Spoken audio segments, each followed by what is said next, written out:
दोस्तों,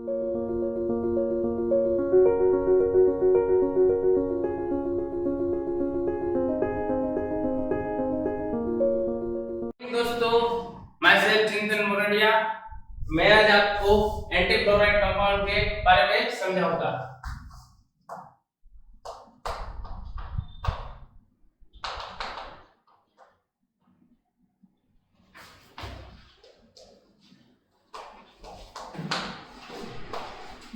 now see, anti fluoride compound में क्या रहता है। तो आप कल फ्लोराइड कंपाउंड में पढ़े थे कि फ्लोराइड में क्या था, एनायन और कैटायन, एनायन और कैटायन। फ्लोराइड में जो एनायन है वो छोटा और कैटायन बड़ा था। एंटी फ्लोराइड में कैटायन छोटा ही होगा और एनायन बड़ा होगा। और एनायन क्या करेगा, तो CCP बनाएगा और FCC। और कैटायन का ऑल टेट्राहेड्रल ग्रुप्स कहां पे होगा, ऑल द टेट्राहेड्रल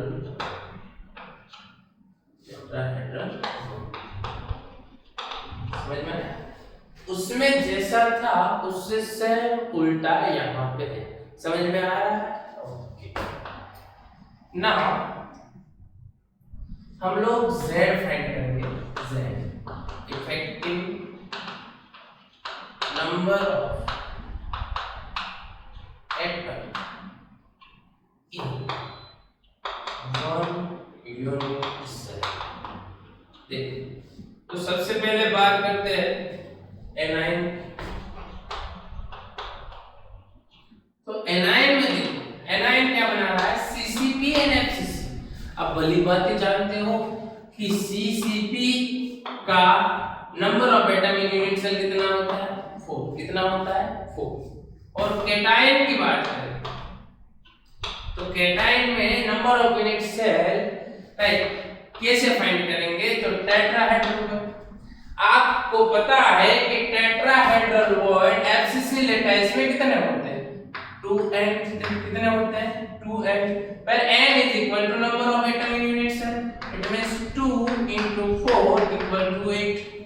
तो क्या मैं यहाँ पे कैटायन की जगह पे 8 लिख सकता हूँ, समझ में आ रहा है। इसके तो एग्जांपल भी बता दूं आपको,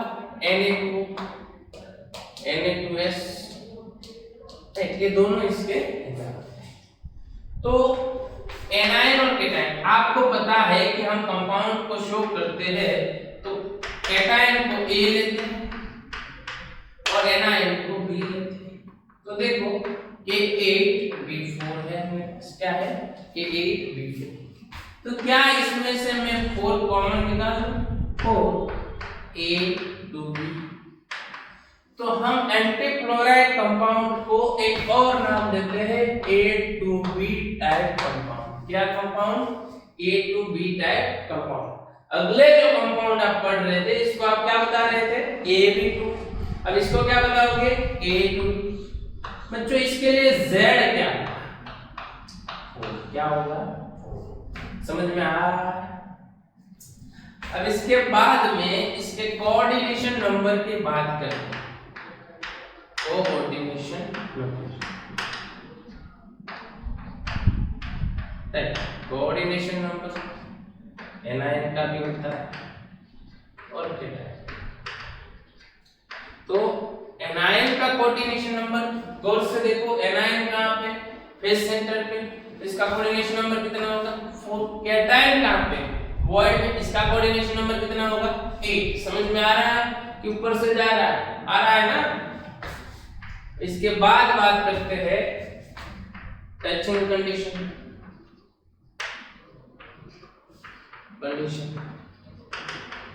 तो टचिंग कंडीशन क्या कहती है दोस्तों, R++ R- equal to A√3/4। क्यों, क्योंकि FCC में टेट्राहेड्रल बॉन्ड की टचिंग कंडीशन यही थी। FCC में टेट्राहेड्रल बॉन्ड की टचिंग कंडीशन यही थी। ठीक है, समझ में आ रहा है, राइट। तो अब बात करते हैं इनकी वैल्यू, इसकी बात करते हैं वैल्यू। तो डेंसिटी ऑफ एटम क्या होगा, जिसको हम रो से शो करेंगे, तो rho is equal to Z into m by Na। तो ये हमारा Z कितना है, 4, m molar mass of compound लेंगे, Na into A2। समझ में आया? तो यहाँ से आपको डेंसिटी भी मिल जाएगी।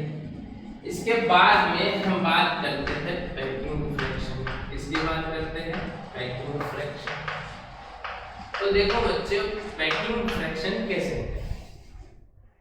तो packing fraction equal to Z1 into 4/3 pi r minus 2 plus Z2 4/3 pi r plus 2। Right, ये माइनस जो एनायन शो करता है, ये कैटायन शो करता है, मल्टीप्लाई 100 डिवाइडेड बाय 1। क्या हमें Z1 कितना लो, तो Z1 तो एनायन है, इसलिए यहाँ पे 4 लिख सकता हूँ, pi r minus 2 plus 8 4/3 pi r plus 2 multiply 100 upon 8। गौर से देखो, तो ये 4/3 सब कॉमन निकालो, पहले 100 लिख लेता हूँ, multiply 4 into 4/3 pi r minus 2 1 plus r plus upon r minus 2 upon 8। Right, तो इसको देखो, लास्ट लेक्चर में भी आपने यही पढ़ा था कि क्या है एफसीसी का पैकिंग फ्रैक्शन 74 1 plus 2 पॉइंट, अभी r plus upon r minus 2 2 5 और इसका क्यूब, आपका आंसर आ जाएगा 75.68%। कल मैंने यहाँ आपको क्वेश्चन मार्क करके दिया था, आज मैं आपको बता देता हूँ, कल का जिसने नहीं किया उसने भी लिख लीजिएगा। ठीक है, तो ये पूरा का पूरा है एंटी फ्लोराइड कंपाउंड के लिए packing fraction, density, number of atom, anion cation, right, coordination, number of anion cation and number of words, ये सब पूरी की पूरी माहिती है। आपको कोई पूछ ले कि N/S में टेट्राहेड्रल वर्ड से उसमें वर्ड्स के द्वारा ऑक्यूपाई कितना होता है, तो 75.68 माइनस 74, तो आपको परसेंटेज बाय वर्ड्स मिल जाएगा। सब कुछ यहाँ पे डिटेल में दिया गया है, समझ में आ रहा है?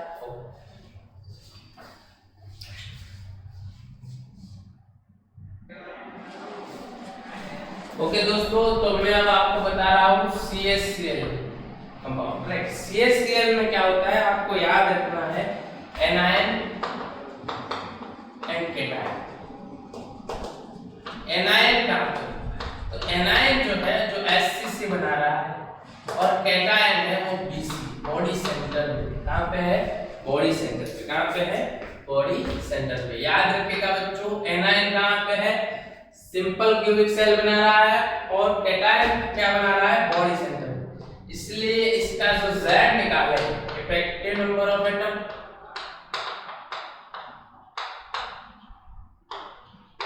ये कितना होगा?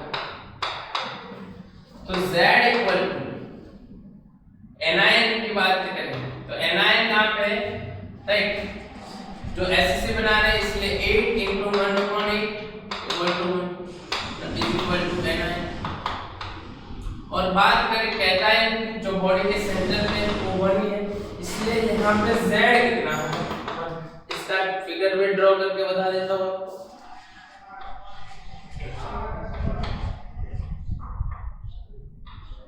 देखो 1 2 3 4 5 6 7 8, ये हमारा एनायन है, और कैटायन जो है वो बॉडी के सेंटर पे है। ऐसा इसका, तो इसका Z कितना होगा? अब बात करते हैं इसका कोऑर्डिनेशन नंबर। क्या? Coordination number. इसका कोऑर्डिनेशन नंबर कितना होगा? तो ये जो सेंटर वाला एटम है मींस ये कैटायन है, इसका कोऑर्डिनेशन नंबर 8 होगा क्योंकि 8 की 8 कॉर्नर को वो टच कर रहा है। For cation answer is equal to 8 and for anion, तो एनायन दूसरी बात कि कॉर्नर है तो दूसरे 8 यूनिट सेल में टच कर रहा है, इसलिए इसका भी कितना होगा 8। समझ में आया? तो कोऑर्डिनेशन नंबर दोनों का कितना होगा 8 and 8। Is it clear? Coordination number सबका कितना होगा 8 एंड 8। दूसरी बात, इसकी जो टचिंग कंडीशन है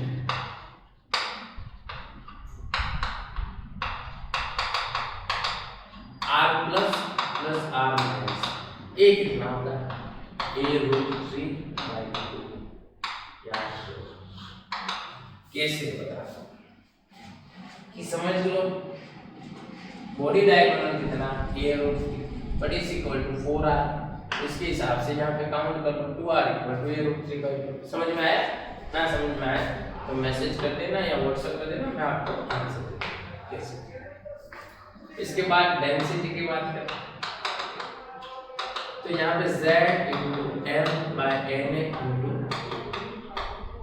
तो यहाँ पे z तो 1 ही है, इसलिए m/na मल्टीप्लाई हो जाएगा। ठीक है, समझ में आ रहा है? यस और नो? ओके, तो अब बात करते हैं इसके पैकिंग फ्रैक्शन। इसकी बात करते हैं पैकिंग फ्रैक्शन कितना होगा z1 4/2 πr -2 plus z2 4/2 πr plus 2 divided by 1। समझ में आया? z1 भी 1 है, z2 भी 1 है। ठीक है, क्योंकि z तो हमारा 1 ही है, इसलिए यहाँ पे कॉमन निकालता हूँ 100। उसके बाद 4/3 πr -2 1 plus r plus upon r minus का होल क्यूब अपॉन, देखो ये और ये क्या है। तो गौर से देखिए, ये तो हमारा SCC सिंपल क्यूबिक सेल का पैकिंग फ्रैक्शन है, इसलिए मैं इसको 52.4% लिख सकता हूँ 1 प्लस r माइनस, जिसका कोऑर्डिनेशन नंबर 8 हो, कितना हो 8, उसका रेडियस रेशियो कितना है 0.732 क्यूब। आंसर आएगा 74 सेंटीमीटर। जो भी आंसर आएगा यहाँ पे लिख दीजिए। आपको एग्जांपल में भी पूछेंगे कि वो एससीसी में पैकिंग फ्रैक्शन कितना है, रिमेनिंग पोर्शन कितना है, कितना एंगल बनता है, क्या क्या है, सब कुछ आपको पूछेंगे। इसकी टचिंग कंडीशन पूछेंगे, बोलेंगे कि CSCl की r प्लस r माइनस कितना है, r प्लस r माइनस का रेशियो कितना है, कुछ भी पूछ सकते हैं। यहाँ तक समझ में आ रहा है? ओके।